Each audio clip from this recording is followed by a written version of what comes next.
What makes a truly effective person? Well, I think one answer comes from Pope Leo XIV, who on this day in 2025 was elected Pope. And he's perhaps the first truly modern Pope. He's the first Pope to, for example, to write his own emails and to wear an Apple Watch.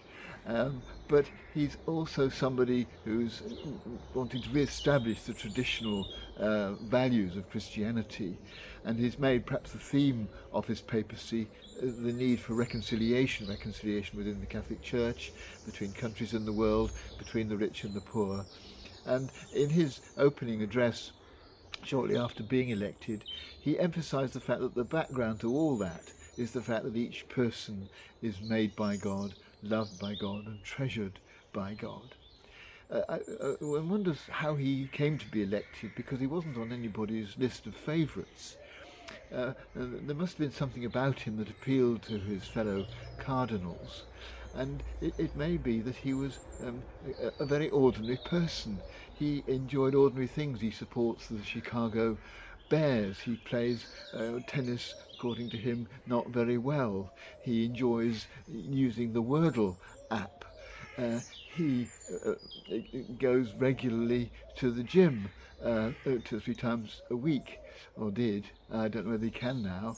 But these things made him a very ordinary person, and maybe the other cardinals saw in him something in just the way he was that was effective, something holy, because he was himself, because he was grounded in who he was.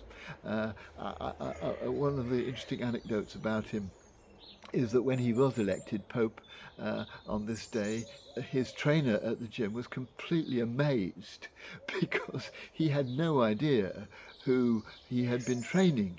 He thought he was some kind of professor. The Pope did not need to put on any airs to make sure everybody knew his position as a cardinal in the Vatican, because he was confident in just being himself.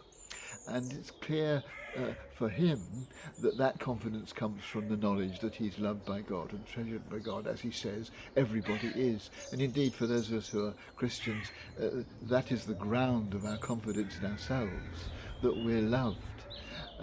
But I think even if you're not a believer, to try and develop that kind of self-confidence, that kind of awareness that who we are is sufficient, and we don't need to be anybody else or to shout about it or to put on any airs. We can just be confident that who we are is what's going to make us effective as people. And having that growing confidence in ourselves, and if you can, have that belief, a growing confidence in the fact that God treasures you. That's what's going to make us the effective people, the kind of people that other people trust, as the cardinals put their trust in Pope Leo.